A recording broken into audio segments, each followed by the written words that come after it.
Hi hello வணக்கம் friends. இன்றைக்கி நம்ம ஊர் ஏரிக்கரையில் சரி பனங்காய் இருக்கா அப்படின்னு சொல்லிட்டு பார்க்கலான்னு வந்தேன். இதிலெல்லாம் பார்த்திங்கன்னா நிறைய முத்தி போயிருக்கு பனங்காய். இதை பாருங்கள், ஃபுல்லாகவே முத்திட்டுருக்கு. சரி வேறு எதாவது இந்த காய் பாருங்கள், பச்சை கலரில் இருக்குது. இது வந்து பார்த்திங்கன்னா பச்சை கலரில் பனங்காய் இருந்தால் பச்சை ராசின்னு சொல்லுவோம்.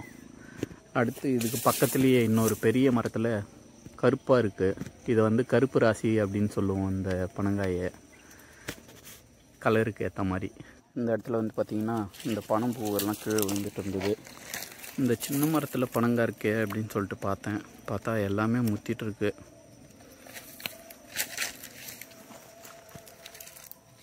அப்படியே பார்த்துட்டே போனால் அங்கே ஒரு ஈச்ச மரம் இருக்குது. அங்கே போய் பார்ப்போம். ஏன்னா இது ஈச்சம்பழம் சீசனு. ட்ரை பண்ணி பார்ப்போம் எதாவது இருக்கான்ட்டு.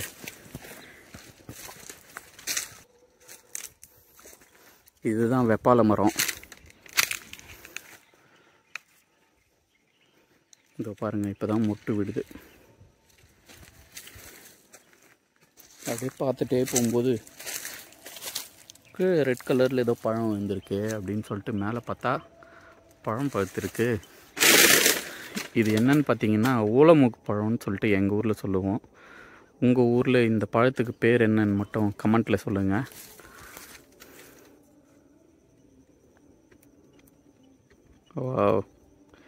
இது லைட்டாக தித்திப்பாகவும் இருக்கும், புளிப்பாகவும் இருக்கும். இது வந்து பார்த்திங்கன்னா ஆக்சுவலாக கிராமத்தில் இருக்கிற லிச்சி பழம்னே சொல்லுவேன் நான். இதை சின்ன வயசில் சாப்பிடுவோம் நிறைய. இது சாப்பிட்டா சளி பிடிக்கும் அப்படின்னு சொல்லுவாங்க. ஆக்சுவலாக இது வந்து பார்த்திங்கன்னா ரொம்ப ஹெல்த்திங்க உடம்புக்கு. ஆனால் இதோட பேர் தான் உங்கள் ஊரில் என்னன்றது எனக்கு தெரில. கமெண்ட்டில் சொன்னீங்கன்னா நானும் தெரிஞ்சுக்குவேன், எல்லோரும் தெரிஞ்சுக்குவாங்க. இந்த பழத்தை சாப்பிட்டு காட்டுறேன்.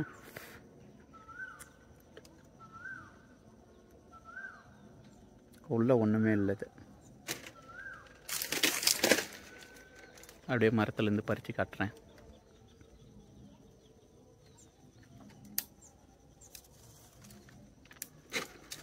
இந்த கொட்டையை வந்து துப்பிடணும். ஐயோ விழுந்துடுச்சே. இன்னொரு பழம் இருக்குது. இன்னும் மேலே நிறைய இருக்குது.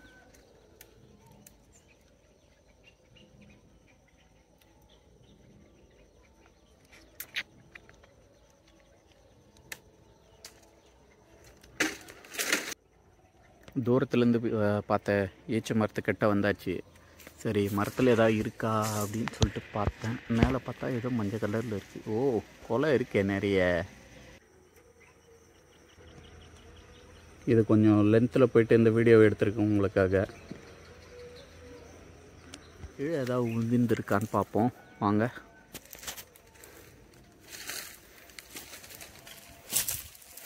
ஓ, எவ்வளோண்டு உதிர்ந்துருக்கு பாருங்களேன்.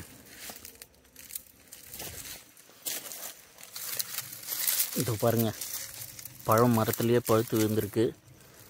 இதெல்லாம் வந்து பார்த்திங்கன்னா அணில், கிளி, குருவி அந்த மாதிரி சாப்பிட்டு மிச்சம் போட்டிருக்கு. இங்கே ஒரு பழம் விழுந்திருக்கு.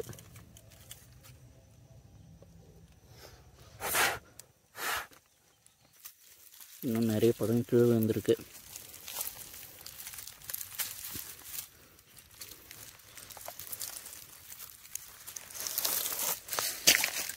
இதெல்லாம் எடுத்துகிட்டு போயிட்டு சின்ன வயசில் பசங்க போட்டி போட்டு பொறுக்கி சாப்பிடுவோம். இதை நீங்கள் இந்த மாதிரி சாப்பிட்ருக்கீங்களா? மரத்துக்கு போயிட்டு பழம் விழுந்துட்டு சாப்பிட்ருக்கீங்களா? இது பாருங்கள், கிளி ஏதோ கடிச்சிருக்கு, கிளி, அணில். ஆனால் இதோட டேஸ்ட்டு தான் அதிகம். கிளி கடித்த பழம் எப்போவுமே டேஸ்ட்டு தாங்க. இந்த ஈச்ச மரத்தில் வந்து பழம் வந்து சாப்பிட்டோன்னா அவ்வளோ டேஸ்ட்டாக இருக்கும். ஆனால் இந்த ஈச்ச மரத்தோட முள் வந்து பார்த்திங்கன்னா அவ்வளோ விஷங்க. எவ்வளோ ஷார்ப்பாக இருக்குன்னு மட்டும் பாருங்கள். இதில் இருக்கு பாருங்கள் ஒவ்வொன்றும். கீழே இந்த பழம் எல்லாம் பொறுக்கி வச்சுருக்கேன். இதை பாருங்கள், இதை பார்க்கும்போதே எச்சி ஊறுது எனக்கு. சாப்பிட்றேன். ஓகே ஃப்ரெண்ட்ஸ், இந்த வீடியோ உங்களுக்கு பிடிச்சிருந்தா லைக் பண்ணுங்கள், ஷேர் பண்ணுங்கள். மறக்காமல் நம்ம சேனலை சப்ஸ்கிரைப் பண்ணிவிட்டு பாருங்கள். டாட்டா, பாய் பாய். கையில் பொறுக்கி எடுத்துகிட்டு வந்தது ஏதாவது ஒரு கவர் இருக்கான்னு பார்த்தா கவர் எதுவுமே இல்லை. கடைசியில் இந்த தென்னை மரத்தோட பீன்ஸுன்னு சொல்லுவோம், அதில் போட்டு எடுத்தாச்சு. சூப்பராக இருக்கா? கமெண்ட் பண்ணுங்கள் உங்களோட கருத்துக்களை.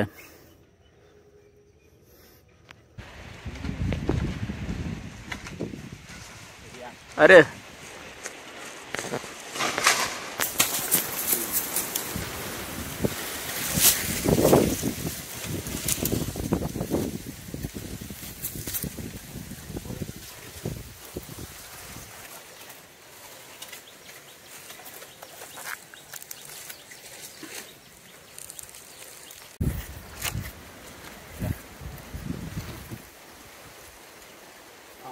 அந்த மாதிரி ஒரு 4 காய் சாப்பிட்றதே அந்த மாதிரி தான். நல்லா இருக்கும்.